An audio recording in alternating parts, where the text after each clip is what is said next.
Hello everyone and welcome to mister introdent YouTube channel. आज इस video में हम जियोग्राफिक इंफॉर्मेशन सिस्टम्स यानी जीआईएस के बारे में जानेंगे। इसमें यूज़ होने वाले जो अलग अलग टाइप्स ऑफ डेटा होते हैं उनको भी समझेंगे। हम जीआईएस की कुछ डेफिनेशंस को जानेंगे जो अलग अलग साइंटिस्ट ने दी है। फिर जियोग्राफिक सिस्टम होता क्या है, 4 इंपॉर्टेंट जो एम्स होते हैं इसमें उनके भी बारे में जानेंगे, यानी मेजरमेंट, मैपिंग, मॉनिटरिंग और मॉडलिंग के बारे में। फिर हम लोग यूजेस ऑफ जीआईएस को देखेंगे, जीआईएस किस तरीके से, इसमें कौन कौन से अलग अलग सब्जेक्ट्स का इंपॉर्टेंस है या उनका रोल है, एक अच्छा जीआईएस कैसा होना चाहिए, क्या क्या उसकी कैपेबिलिटी होनी चाहिए, और कौन कौन से तरीके के डेटा मॉडल्स होते हैं जीआईएस में, जिसमें हम लोग आज spatial and non spatial data को पढ़ेंगे। So without wasting much time let us start with the video geographic information system.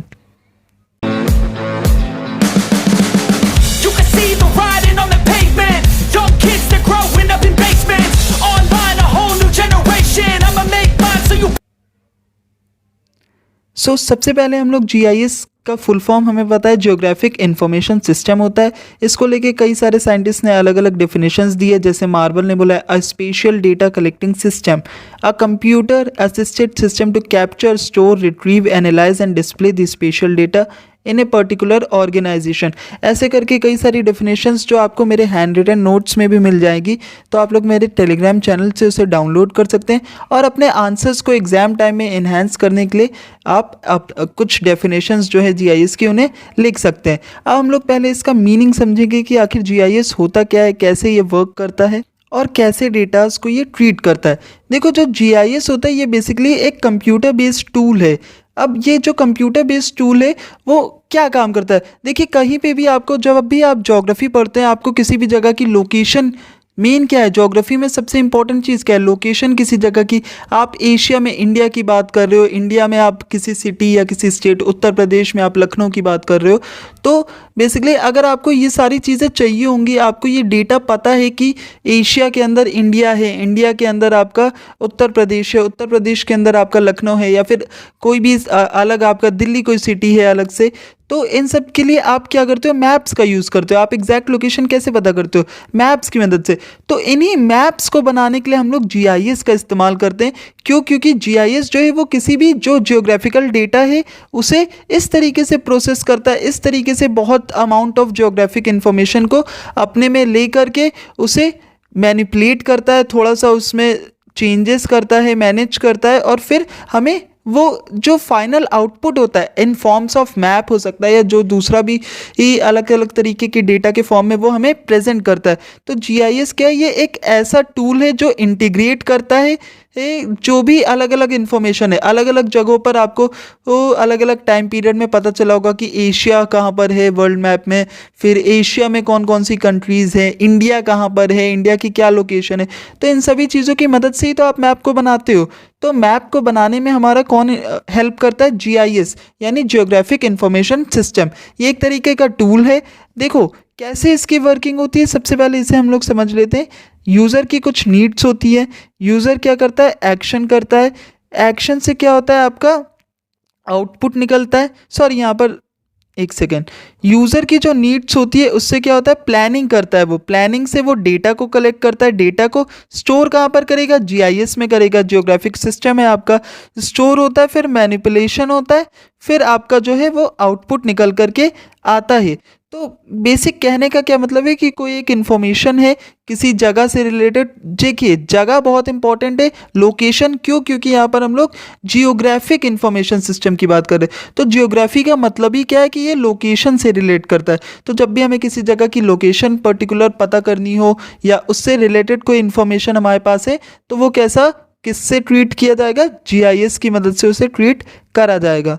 देखिए एनसीईआरटी की एक डेफिनेशन को भी हम लोग यहाँ पर डिस्कस कर लेंगे, जो कि बहुत ही अच्छी डेफिनेशन है और इसे आपको अपने आंसर्स में ज़रूर इनकॉर्पोरेट करना चाहिए। A system for capturing, storing, checking, integrating, manipulating, analysing and displaying data which are spatially reference to earth. Spatially मतलब कोई एक पर्टिकुलर लोकेशन पर जो है, अर्थ की किसी लोकेशन पे, अर्थ के किसी कॉन्टिनेंट पे, किसी कंट्री में, किसी आप स्टेट में कह सकते हैं, कहीं पर भी, लेकिन इस डेटा को स्टोर करने के लिए, चेक करने के लिए, फिर मैनिपुलेट करके ओवरऑल मैपिंग के लिए या अलग अलग। अब देखिए किन किन चीज़ों में इसका यूज़ होता है, उसको हम लोग 4 तरीके के या 4 एम्स की मदद से हम लोग इसे समझ सकते हैं। अब ये जो 4 एम्स है ये क्या है आपके मेजरमेंट, मॉनिटरिंग, मैपिंग और मॉडलिंग। मेजरमेंट और मैपिंग की मदद से ये क्या होता है, हम लोग land use, land cover, cadastral maps आपको पता है ना कि जैसे गाँव में क्या अलग अलग किसके घर कहाँ पर है, कहाँ पर खेती के लिए ज़मीन है, कहाँ पर क्या होगा, उसे कैडेस्ट्रल मैप्स कहते थे पुराने टाइम पे। एग्रीकल्चर मैप्स या हाइड्रोलॉजी, इन सबको हम लोग मेजरमेंट और मैपिंग की मदद से समझते हैं। फिर मॉनिटरिंग और मॉडलिंग में हम लोग क्या करते हैं, इन्वायरमेंट को असिस्ट करते हैं, ड्रेनेज को असिस्ट करते हैं, टेरेन मॉडल्स कैसे, इन सब चीज़ों से। तो ये जो 4 एम है आपके, ये जीआईएस का एक बहुत ही इंटीग्रल पार्ट है, एक बहुत ही इम्पॉर्टेंट पार्ट है। इसके बाद हम लोग देखेंगे यूजेस ऑफ जीआईएस। जीआईएस का किस किस चीज़ में यूज़ होता है, मैपिंग करने में, बेसिक रिसोर्स को एक्सप्लोर करने में और उनके डेवलपमेंट के लिए। एनवायरमेंटल मैनेजमेंट के लिए भी जीआईएस का इस्तेमाल किया जाता है।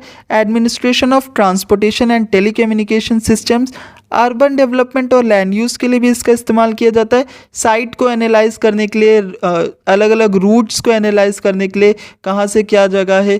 देखिए बेसिक जो आपका आइडिया, जीआईएस की मदद से ही आप जो है वो छोटे लेवल पे, भले लार्ज स्केल मैप्स हो या फिर स्मॉल स्केल मैप्स हो, आप जीआईएस की मदद से ही उसे डेवलप करते हैं। या फिर आप किसी एक पर्टिकुलर लोकेशन पे क्या चीज़ें हैं, क्या क्या एट्रीब्यूट्स है, उन सबको जानते हैं।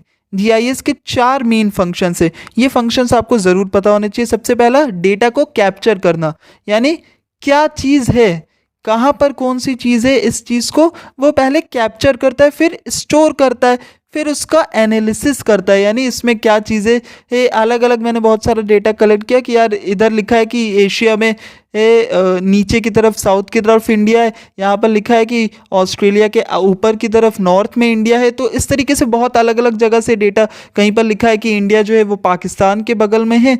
तो इस तरीके से बहुत सारा डेटा आपको मिला अलग अलग जगहों से, उसको आपने स्टोर किया और फिर उसको एनालाइज किया कि ओवरऑल इंडिया की क्या पोजीशन मिल रही है। फिर आपने उसकी मदद से डिस्प्ले किया कि हाँ यहाँ पर वर्ल्ड में इंडिया का मैप आएगा। मैप हो सकता है, रिपोर्ट्स हो सकती है, या फिर इंटरैक्टिव डिस्प्लेज हो सकते हैं।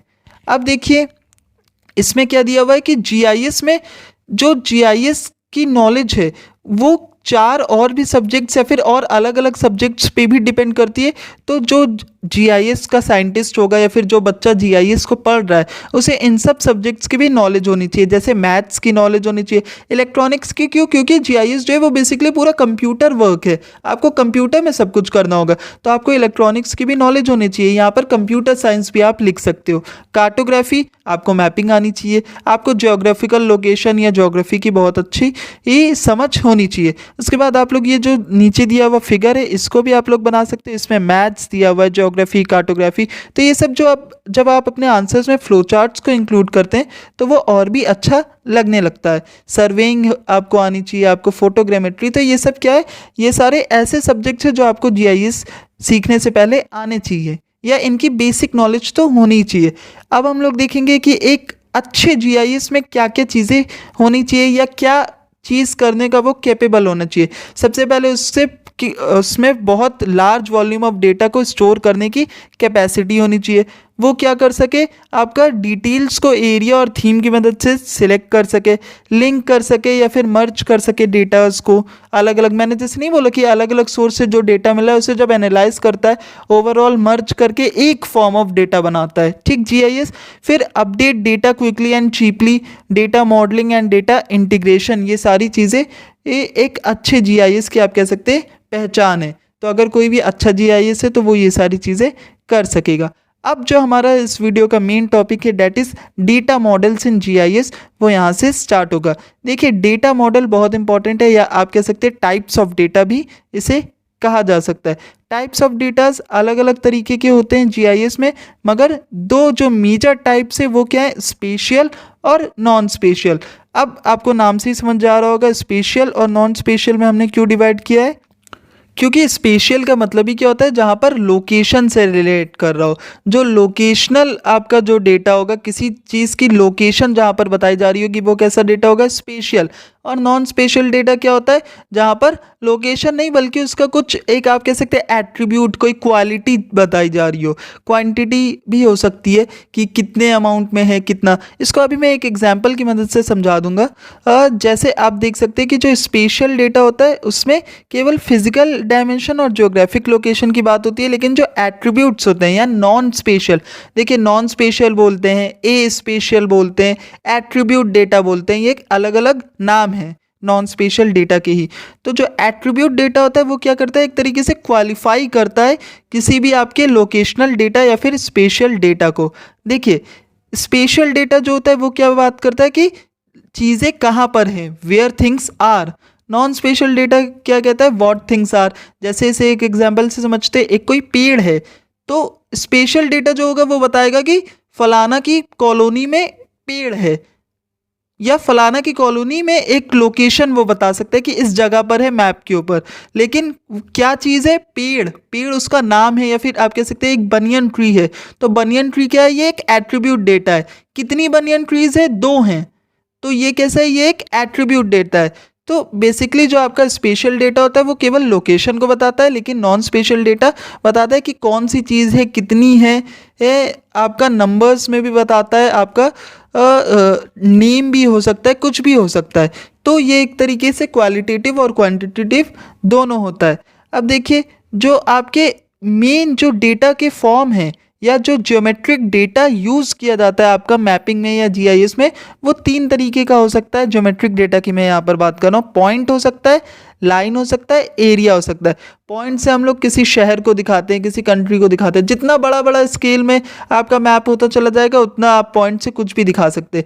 जितने आपके लार्ज स्केल मैप्स होंगे या स्मॉल स्केल्स मैप होंगे वहाँ पर पॉइंट का यूज़ ज़्यादा होगा। लाइन से आप जैसे इंडिया के मैप में आप रिवर दिखा सकते हैं, कोई एक पर्टिकुलर एरिया दिखा सकते हैं कि यहाँ पर पॉपुलेशन ज़्यादा है या यहाँ पर कम है या यहाँ पर ऐसा पर्टिकुलर टाइप ऑफ क्लाइमेट होता है। तो इस तरीके के 3 मेजर जो है आपके ज्योमेट्रिकल सिंबल्स है जिनका हम लोग यूज़ करते हैं फॉर शोइंग या डिस्प्लेइंग द डेटा।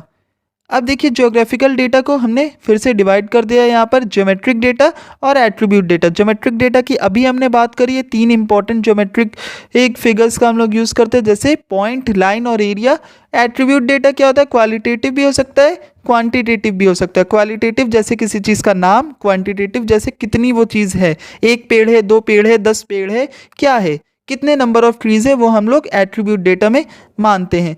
देखिए अब इसको एक एग्जांपल से समझते हैं। मान के चलो आपका ये इंडिया का